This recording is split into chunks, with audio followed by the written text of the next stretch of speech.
Il y a des choses que ton âme veut te faire savoir aujourd'hui. Il semblerait dans un premier temps que tu te sentes comme délaissé par l'univers, mal aimé.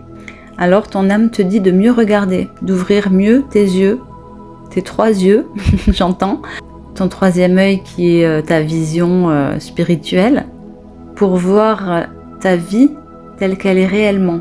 Ce qu'on me dit là, c'est qu'en fait, tu as une vision un peu sélective. Tu regardes à certains endroits, mais tu en oublies d'autres.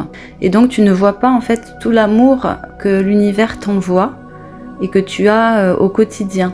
L'amour universel prend différentes formes. Donc si par exemple tu attends de recevoir de l'argent et que tu n'en as pas, tu te sens délaissé. Or peut-être que ce que tu ne vois pas, c'est que tu es entouré de personnes merveilleuses. C'est quelque chose comme ça. À toi de le transposer dans ta vie et de comprendre en fait où est-ce que tu ne vois pas les richesses, l'amour en fait, la lumière que tu as dans ta vie. Et il y a cette notion de gratitude à avoir. Ce que ton âme te dit, c'est que peut-être tu te sens seul parce que tu veux être seul en fait. C'est toi qui te coupes du monde qui t'entoure en pensant que tu es séparé, que tu es victime, que tu ne reçois pas. Et on t'invite à te reconnecter à ta source, à ton pouvoir de création et à l'être véritable que tu es, qui n'est séparé de rien, qui est l'abondance, qui est l'amour pur. Et c'est cette vibration qu'il faut retrouver. Peut-être que par le passé, tu as été rejeté, abandonné, mais c'est terminé, ça appartient au passé. Aujourd'hui, c'est à toi d'écrire ton histoire. Et puis, il y a aussi cette blessure d'injustice. Cette blessure, elle semble teinter chacune de tes expériences. Et ton âme aimerait que tu puisses poser les armes aujourd'hui par rapport à ça.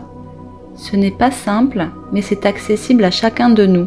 On peut tous réussir à se sentir en paix, peu importe les événements que l'on a vécus dans le passé. C'est un état intérieur que l'on peut connecter. Nos croyances sont comme des filtres. Si tu veux voir l'injustice dans le monde, tu verras l'injustice. Si tu veux croire en la paix, tu verras peut-être la paix. C'est à toi de décider et d'essayer. Et ça ne veut pas dire que l'injustice sera éradiquée de ce monde. Elle en fait partie.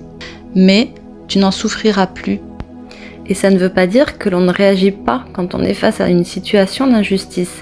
Ça veut simplement dire qu'on n'est plus dirigé par ce besoin de justice. On peut désormais œuvrer à partir d'un autre espace beaucoup plus paisible, calme, tranquille, mais tout aussi puissant, si ce n'est plus puissant. Je te souhaite de réussir à suivre les messages de ton âme, je te souhaite une belle journée et je te dis à bientôt.